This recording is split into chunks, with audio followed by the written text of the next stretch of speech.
welcome back to the Unlabeled Table.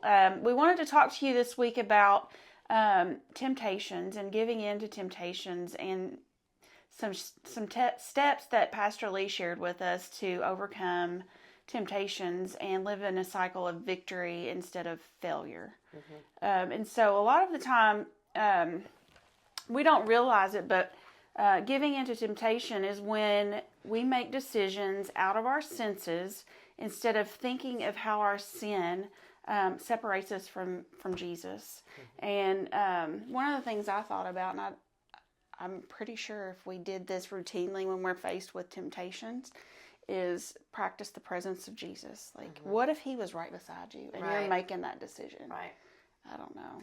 But in the moment, that's the thing about it. Like, in the moment, if you aren't pre-decided that you're not going to do something, then if you're relying on how you feel in the moment, you're going to fail every time. So you've got to be, like, in every situation grounded, knowing that you're pre-decided that no matter what, you're going to not give in to that. And so I was listening to a couple sermons that were talking about there's 3 tactics that you do. And, like, one is called move the line. And it's like, oh, well, I went out to eat to dinner and I got drunk and slept with somebody I shouldn't have or whatever. And so just next time I'm not going to drink at the bar. And he was saying, don't go to the bar.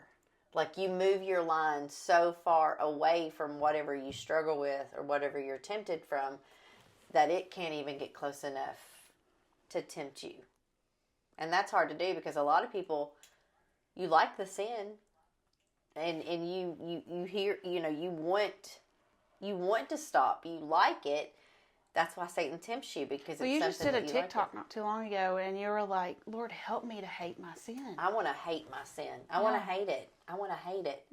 But the only way that you're going to hate it is when you try to overcome it, and then you don't.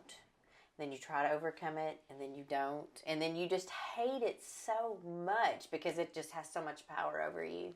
Yeah. It's a battle. If you don't ever try to, like, fight your sin or lay your sin down, then you love your sin. Yeah, and he talked about... And we all love our sin. We all love what Satan throws at us.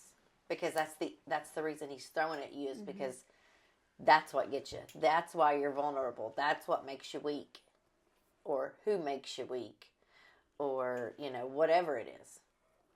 Yeah, and one of the things that he shared with us was to abide in Jesus, so when Satan knocks on your door, he sees Jesus and run.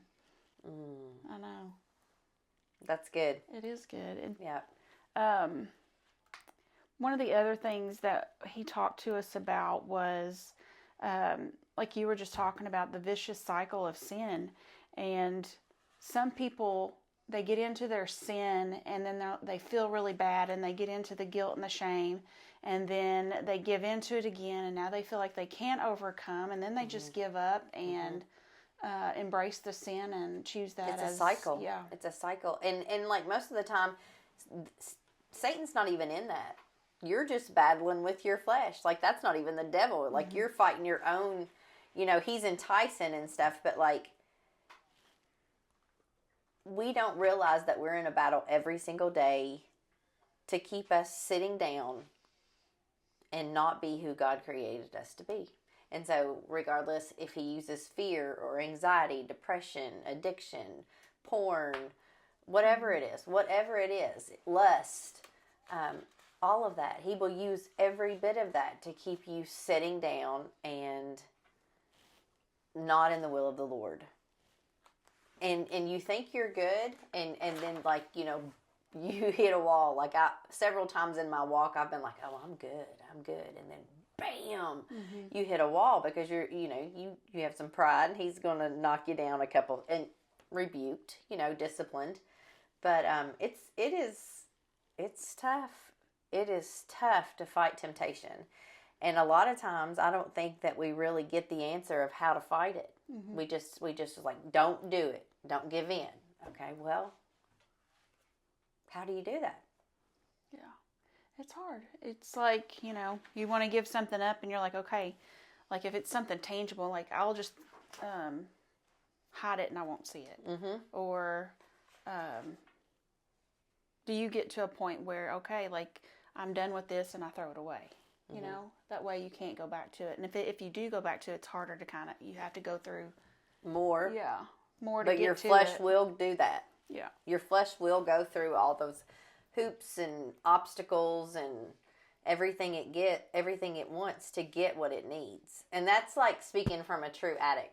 So like that's just my addictive personality. There wasn't any step, anything that I wouldn't do to get my pills. Mm-hmm. No lie, no nothing. No line I wouldn't cross. And so your flesh is so powerful. And so that's why you have to like, a lot of people don't like want to wreck their life. They're not like, oh man, I hope I'm bankrupt or I hope I'm in divorce. A lot of times you're like, how in the world did I get here? You don't even recognize yourself. It's those little instant gratification moments that kind of take you there. Yep. And then when you wake up, you're like, oh my gosh, how did I get there? But luckily, there's no like sin or no pit of sin that you can fall into that God's mercy can't reach. It doesn't matter. Satan wants you to think that. Oh gosh, this is the 8th time you've been to rehab. It's only took Julie 3 times, and so he uses all of the shame and guilt because he is wanting to destroy your life. It is the craziest thing. He's like a puppet master, pulling the strings, of everything. And like we think we're against each other, but we're not. We're against we're against. We're not against flesh and blood, but we're over here blaming our spouse or our sister or our coworker or whatever. And as long as he can shift it and stay behind your life problems, he stays in the background, but he's still pulling all the strings, and we can't recognize it. And the best thing for him is that when we don't believe that he even exists. And so if we don't think he exists, then we don't think we have too much temptation. You know what I'm saying? Like, you have to understand you have an active enemy who is after you every single day. And so, like, he's tempting you not just in spending money or not in just lust or not. He's tempting you in every area of your life because he wants to destroy every area of your life. And so you have to kind of stop and recognize the enemy. Like, where is he at in this? Because a lot of times, if we get caught up in it, it's too late. It's having that spiritual mindset, that kingdom mindset that we always come back to. It's kingdom mindset, obedience. One of the videos that I was just listening to, he said people want the effect of obedience without the act of obedience. That's right. You want God to show up big for you, but you don't want really a savior, but we don't want a king. That's right. Fix my life, Lord. I failed. Instead of Jesus, I give you my life. Yeah. It's hard. It is hard. I'm telling you, surrender is the hardest thing you'll do. And you'll surrender everything except 1 or 2 little things. And you will teeter-totter back and forth until you get to the end of yourself. Yeah. Like, oh, I need this. Or, you know what, God, you didn't show up for me, so why am I going to show up for you? You start using, things in your life that, well, you didn't answer my prayer. So, the sermon I was listening to kind of showed, they were talking about Joseph and how Joseph, he was just a victim. He didn't do anything for his brothers to sell him into slavery. But, and so when he finds himself in the presence of Potiphar's wife, she's lusting over him, wanting to, I want to sleep with you. And he just kept faithfully resisting her. And so much so that he had to run away from her and leave his coat in her hands. And it wasn't that he was so strong, because he wasn't so strong. He couldn't resist her, so he had to run. It's not that but you are predetermined. You're pre-decided. I'm not going to do that, because here's and another thing he says to do is, this is Craig Groeschel, is to, what's it going to cost you? Mm-hmm. Let's say that you do give in. What's the worst thing that can happen? And if it's like, well, if it's an affair, then my spouse finds out, my children, ruins my ministry or whatever. Is it worth? And if it's, and of course nobody's ever going to say yes, it's worth my marriage. Then don't ever even start it. Yeah. And that's the thing about it. But we have an active enemy. That's what we don't realize. Before we can look at the tempting, it's not about the tempting. It's about the tempter who's doing it. And his whole goal is to destroy your whole life. Yep. That's it. That's the so gist now, of it. how do you fight off temptation?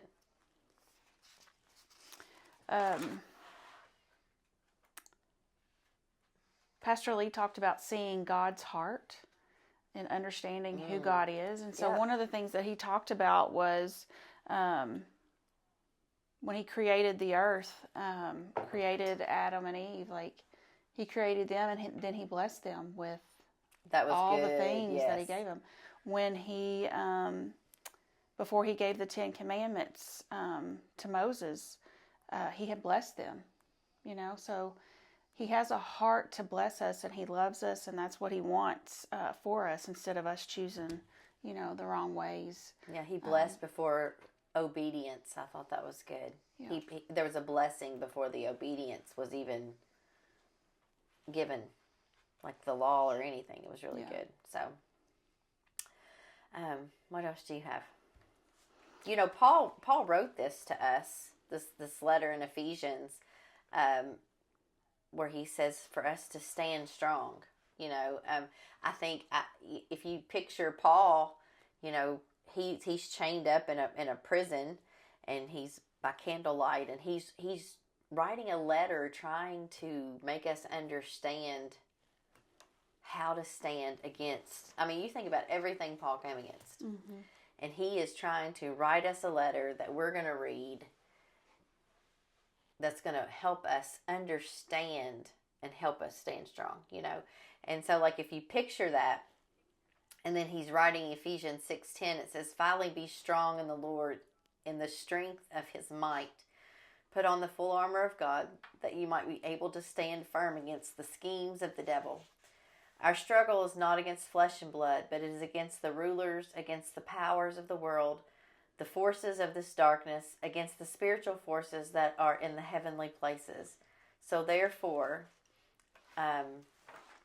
first of all, he's telling us that we need to put down all of our worldly weapons and pick up something that's actually going to work, and that is the Word of God. And so take up the full armor of God, so that you may be able to resist in the evil day, and having done everything to stand firm, then stand firm. Yeah.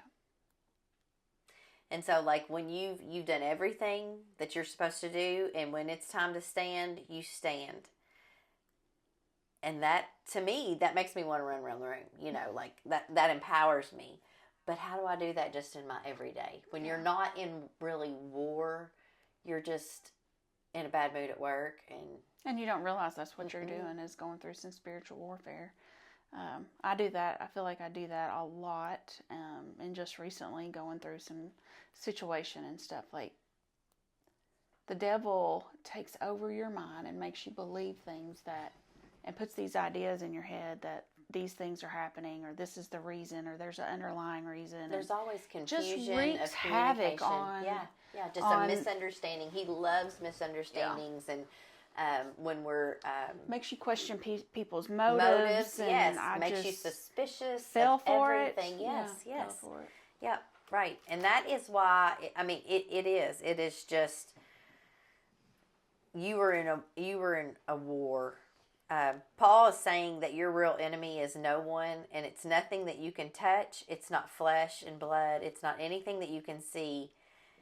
And if you can see it, then that's not your real enemy. Paul says that we have a real, invisible, unseen enemy who is hoping, just because we can't see him, we will also believe that he isn't real. And so there, if we don't believe he's real, then there's nobody to fight against. And I think a lot of times in church we've learned about Jesus, and that's great.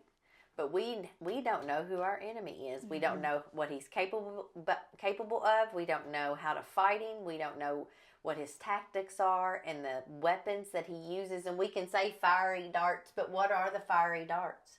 The fiery darts are the things that you struggle with, and your struggles are different than my struggles. And just because somebody fails, that's one thing that I have really watched in my own life, from me falling and getting back up, falling and getting back. Nobody wants to fall, but it's that getting back up. And so many times over the last week, people are like, gosh, you know what? I refilled that prescription of Adderall, or people that I'm walking through, and the shame, like they don't want to be there. They don't want to be there. And so you're in a battle, and you better have a battle plan, or you're going to fall victim to temptation every time. And it's just going to be like if you've ever been in the ocean and you've gotten into a wave and you can't get up, like as soon as you can see in a little bit of air, here comes another one. That's what your whole life will be. Literally, you will fight again, and you'll be tossed back and forth with no control. But when you surrender it to Jesus, he takes it, and there's a peace. Thank you, Jesus. Yes. Yeah. And sometimes, like even me, I stomp and act like I don't know that he's in control. I don't know. Sometimes I act like a donkey, but anyway. He wants to bless you even now. So our attempt is to be pure. And so one of the things that Pastor Lee was talking about was, we want to believe in sanctification, but we should believe in the sanctifier. And then he said, I don't remember who he said was saying this, and it resonated with me so much. I do not believe in holiness, but I believe in the Holy One. And so it's just that mindset change. Yeah. The kingdom mindset. And we get caught up in the failure because, I was talking with somebody and they're like, I know that you say get up, but I'm a failure, and I tried and I'm not strong enough, and you've got to understand that it is it's a sanctification of the rest of your life. Yeah. And he knows how far to take you, and he knows how many times you're going to fall. He knows how many times you're going to get up. He knows already, and he still pursues you. And so sometimes you have to trust trust the plan. Yeah. That he's working it out in you, because he wants you to heal completely so you don't have to come back. So you can't just put it in the corner and be like, let's dabble in it just for a minute. And then you got to let it, that's one thing over this past couple weeks, I have been like, Lord, what is wrong with me? And I do think he's working some other things out in me. And so it's like, you have to feel it. And it feels awful. And that's where you're coping. It's not that you're coping. It's not that you're drinking or you're watching porn or you're getting high or you're retail therapy or your game, whatever you go do that makes you feel good. When you start bringing up all this trauma that happened in your childhood or whatever the hurt is. But when you're going through that warfare and you're battling it, that right there is not sin. You're fighting it. You're not giving in to the temptation. Yep. And we were reminded on Sunday that even Jesus was tempted by Satan. And so our goal is to overcome just like Jesus did. And we've been given that power and the authority to do so. To know that. To know you're an overcomer. To know you have victory already. To go in it knowing you've been given the power to overcome whatever your struggle is. Yeah. So, as a child of God, your name is written in the Lamb's Book of Life. And there'll be other people, the unbelievers written in that book too, is what I was listening to Alan Nolan this morning. Oh, yeah. And blotted out. Our sin will be blotted out, but theirs will not. And then they will have to deal with the wrath. Yeah. I thought that was a good, I mean, he's so good. He's so good. But temptation is very hard. And so you have to plan. Learning last week about holy habits, it's really weird that everything was temptation this week, was because Holy Habits makes you understand that sometimes your habits make cues that makes you desire things that you don't want to. And it's not really so much about your coping. That's the thing about it. Like, your coping is the least of your problems, whatever you do. It's the reason why you're coping. And so that's why you have to heal all the way around, because whatever you still is still hurting you, that is a weapon to Satan. That's what he uses to tempt you. Maybe with anger and resentment or bitterness or whatever. I thought it was good too. He listed some things that we would normally not think of like a temptation, but the temptation to get the last word. Yes. I mean, you just think that's just something you do. It's like a habit that you have, or it's just how you're wired. And he talked about how if you are tempted to always get the last word and you always have something to say in every situation, if you're not walking in the Holy Spirit, then you're going to probably cause someone to stumble. That's right. And you could easily ruin someone by speaking your mind. People are always like, I'm going to speak my truth. Yeah. You don't have a truth. Yeah. That's what people don't realize. You don't have a truth. And then being offended, like, that's a temptation too. Mm-hmm. A lot of people these days are giving in to being offended. And then that leads to holding grudges, and then that's a whole vicious cycle of its own. And so, because how many times do you hear people be like, "Gosh, look at her. We went to school with her. I couldn't stand her." You know what I'm? That stuff right there, needs to be repented. And I know that sounds so crazy because they probably were mean to you in high school, coming from somebody who was really, really bullied. I have tried to forgive every bully, regardless if they know they bullied me or remembered or even whatever. But that's just for my own peace, and he uses everything to tempt us to not just to tempt us to everything sexually. It is to get angry. He wants to trip you up. He wants you to lose your cool. He just wants to destroy your life. And the Lord wants to deliver us from the power of sin, not just deliver us from that sin. So I thought that was a good point that Pastor Lee made too on Sunday. Yeah. And from what I understand about people who have walked a long time with the Lord, it does get easier. There's seasons of your life where you're not battling sin all the time. But a lot of times, if you are battling with a temptation, if you move the line, which you move it real far back to where you're not even tempted or around it, or you drive past it, or you're around them, or whatever, because Satan even knows who makes you have butterflies and whose husband you secretly think is cute at the PTO meetings, and he knows all of that. Like, you're not hiding anything from him. So, like, when you play flirt, and it's really not play. But it's just play, So, like, he knows the heart, and he wants to clean it up. And so when you are tempted to, walk over and say something flirty to that man or whatever, that you volunteer working bingo with, understand that there is something behind it, and it's evil and demonic. It's not just... It's a plan to destroy you, because if someone hears or finds out about it, what will it cost you for that just little flirty comment? Mm-hmm. And it's meant to destroy you, and you think, it didn't mean anything, but it does. It hurts, and that's his whole purpose. That's what he does. That's his job. And it's crazy. And you have to think, like, would I have said that in front of my spouse? Or, what if my spouse was standing right here? How would I have acted? Mm-hmm. I don't know. Anyway. Yep. Temptation is hard. It is. Just something else that we have to battle and war through. So basically, it's planning. Like, nobody plans to wreck their life, but we have to make plans. Yeah. Make plans to not wreck your life. And so if you know what your struggles are, no one needs to tell you.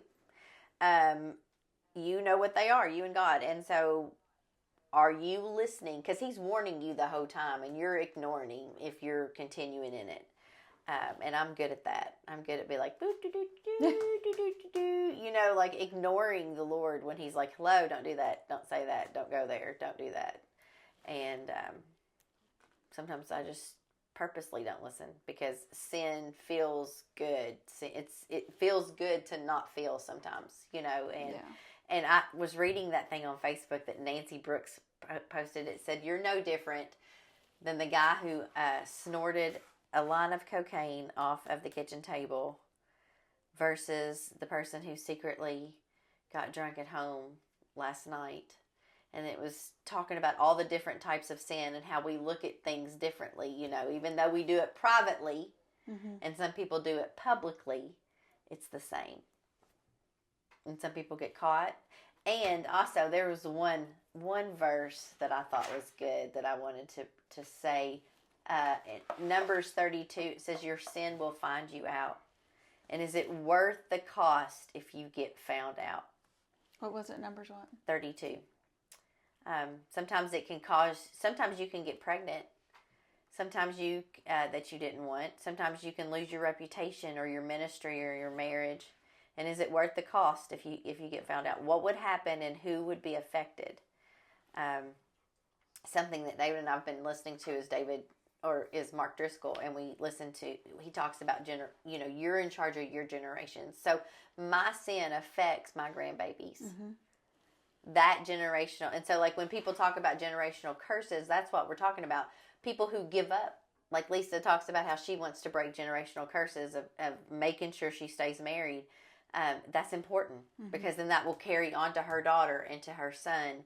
And that mom always fought. No matter what. That matters when your kids are fighting in battle of marriage. Well, mom and dad stuck together. On the surface, the kids and even, people around you might think, oh, well, they just need to end it. They just need to get divorced. But it's easier to get divorced. It is. It's easier to get divorced and start all over. It really is. But then, when you have the Holy Spirit, you're just reminded of, and you have the Word, you're reminded of generational curses and how they do affect. Yeah. And then that's the bigger picture that you have to think about. And so when we're talking about temptation and giving in to temptation, that literally is what you have to think about it. Like Christy said, who's going to be affected by this? It's not just me. I might be affected for the rest of my life, but that's going to affect my kids. Some people say, oh, well, I'm the one drinking. Yeah, but if you get behind the wheel, somebody else may be affected or whatever. There's so many scenarios that if you're can gossiping happen. At work about somebody you work with and that seed you've planted with someone goes on to someone else, and then that is used against that person, and then they're fired. Yeah. And then that affects their whole family. Or even just the mean comments of appearance or whatever. People are affected. They, Yeah. If you're one to hold grudges, it's toxic to you. It's better for you to let that go. Work on forgiving those people or whoever you have that grudge against, because it's not worth it. It's not worth it at all. It is so good to That doesn't mean that you have to reconnect with that person No. or have a relationship with that person, but you've made a point to tell the Lord that you forgive them. That's right. And that's what it really is. It's that release. It's you getting alone with the Lord. You can't do it with a friend or whatever. You got to get alone with the Lord, and because that's the only way you're really going to talk business with Him. And so like when you're like, man, Lord, I hate her. I hate her. But you know what the Word says about if you hate someone, you've murdered them. It's just like murder. So you know so what do you do with that hate for that person? You surrender it to the Lord. You say, Lord, I hate her. I can't help how I feel. So I'm going to need you to do something with this. And then you step back and you start praying, Lord, bless Susie Q, whatever. Bless her, whatever. For even though she hurt me, I want you to bless her so much that she sees your goodness, because that's what brings repentance, because that's what you really are wanting. Then you start praying for it, and then the Lord will start softening your heart, and then you will see her, and you'll be like, I don't like her still, but I don't hate her, and you're like, okay, Lord, you just softened my heart a little bit, and then you begin to thank Him for it. But He will take trauma, He will take everything. If you'll lay it at His feet, He'll bring beauty out of it. That's what He does. He loves it. And but it's very hard for us to trust and surrender. So, Hebrews 2, 18, for since he himself was tempted in that which he has suffered, he is able to come to the aid of those who are tempted. Yeah, because he was tempted to the max, you know. And you have somebody, you have to understand, you have an enemy that is watching you. He is watching. There's people watching you. Everything is being recorded in books. So there are people watching you. Yes. Every is being recorded. And deed is being recorded. And you will give an account. Do you want yours blotted out or left in there? Yeah. And then do you want to pay for your sin instead of Jesus and what he's done on the cross? Yeah. I can tell you've been listening to some Yes. Alan Nolan. Every day. I love it.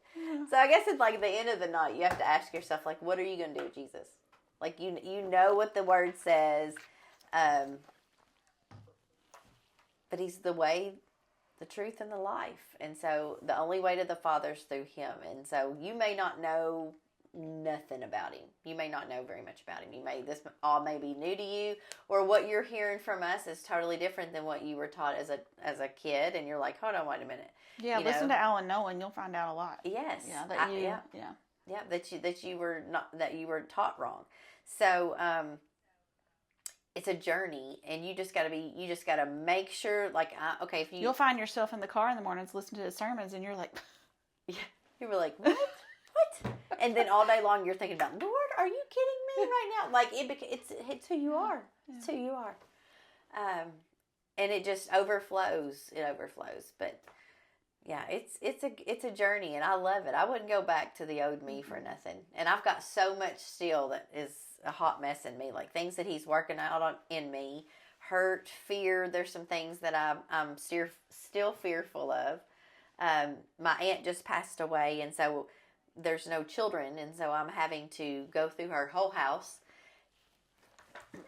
as like a daughter would and get rid of everything. And so that's like, everything is exactly the same as it was when I was a child. My brother and I were up there just here recently, and we were downstairs in the basement, and they still had like the dial phones, and the phone rang. They still have a home phone, and the phone rang, and it was the same ring as it was as a kid. Gosh. And so like, here they're dead, and me and my brother are standing downstairs, and the phone rings. I'm like, this is like a scary movie. So I mean, it's just I'm he's doing something. He's working something out in me with fear and grief still. There's still, and healing me and my brother, I think. Yeah. That's big that's going on. So anyway. So that's it. If you walk in the Spirit, you won't carry out the desires of the flesh. And it says that our spirit is willing, but our flesh is weak. Yeah. And so don't ever think that you are strong. There is a medical term for it. When you think you're stronger than what you are, there's a medical term for that. Let me tell you what it's called. Because like if somebody brings a cake to work, and like you're like, I'm on a diet. And so you walked past that cake like 4 or 5 times, and then the next thing you know, you've got cake icing in your hair. Like you really tried, but let me see what this name. I may have to tell you next week, but there is a medical term for thinking that you are stronger than what you are. I'm not making it up. So anyway, I just can't like find it. Stronger willed. Yeah, there is a medical term for it, and you just think that you can do it, and you just can't. But anyway, all right. So I guess the first thing that I want to challenge you is to make you understand that you have an enemy who is fighting after you every single day. Delusions of grandeur. That don't sound right. Like you done over here Googling it or whatever. Yeah, but we'll be talking about it again. But yeah. Superiority complex. Look, we are going to have to find this before.